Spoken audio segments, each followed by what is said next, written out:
Good day, ladies and gentlemen. I just read the first Heretic by Dembski-Bowden and it's pretty good. The book tells the story of how the Wordbearers fell to chaos and thus became the first heretics.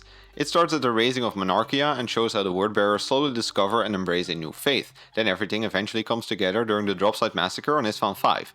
This book does one very impressive thing, and that is making sense of the motivations of the Wordbearers.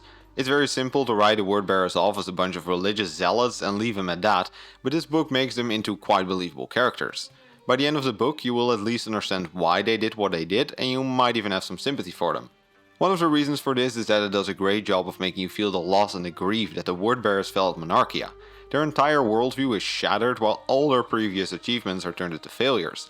And if all of that wasn't enough, they are forced to walk on a walk of shame of sorts through the remnants of what they believe to be their greatest achievement yet. This makes for a very powerful start of the novel. Then, pretty soon, they discover the Ruinous Powers, who are all too happy to fill the hole in the Legion's heart. ADB does a great job of writing Chaos in such a way that you understand why the Wordbearers embrace them, while never shying away from the horrors of the Ruinous Powers. Because of this, the fall of the Wordbearers and their search for a new fate actually becomes quite a compelling story. Of course, this is an ADB novel, so there's a plethora of one-liners and other badassery mixed with some awesome characters. Argel especially deserves a shout out. Seeing him slowly lose himself as he descends further into chaos made for a very touching character arc. Lorgar himself is a very tragic character as well. He wasn't made to be a commander or a warrior, and his extremely abusive religious upbringing also did a number on him. Yet here he is, in charge of a legion of Astartes, forced to destroy all in his path in the name of an emperor who gives him little love in return.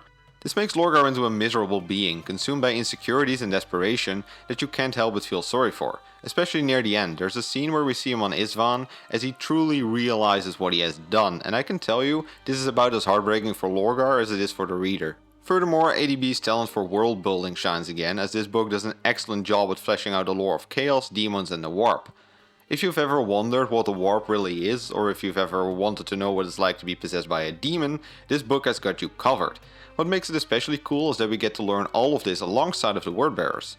It's not all good though, this novel definitely also has its problems. The biggest problem in my opinion is the rather slow middle part of the book. The first Heretic starts off very strong with the raising of Monarchia, but after that it becomes a lot slower and less exciting. Eventually the book picks off again and ends on a strong note, but yet the middle was a bit of a slog at times. Another problem I have with this story is that it very often mentions that the Wordbearers are the most loyal legion. The loyalty to their Primarch is ingrained into their blood, so to speak. But almost all the important Wordbearers in the book have a big problem following authority. Erebus and Corphoron aren't loyal to Lorgar whatsoever, and Argel would fit right in with the Night Lords. Talking about the Night Lords, I should also mention that if you've read the Night Lords trilogy, or Spear of the Emperor for that matter, there are some very similar characters here. Especially Serene, Octavia and Anurada stand out. All of them openly question authority and are only allowed to do so because they possess a special ability. All of them are the pet of the main Space Marine. All of them are used as exposition to provide a more human point of view on said Space Marine. All of them have been through some traumatic stuff, and all of them have a very similar personality. Funnily enough, they are all also young, handsome human females, which doesn't do much to hide the similarities. But of course, this is only a detriment if you've been reading a lot of ADB books recently. Finally, I'd just like to mention that the ending was terrific.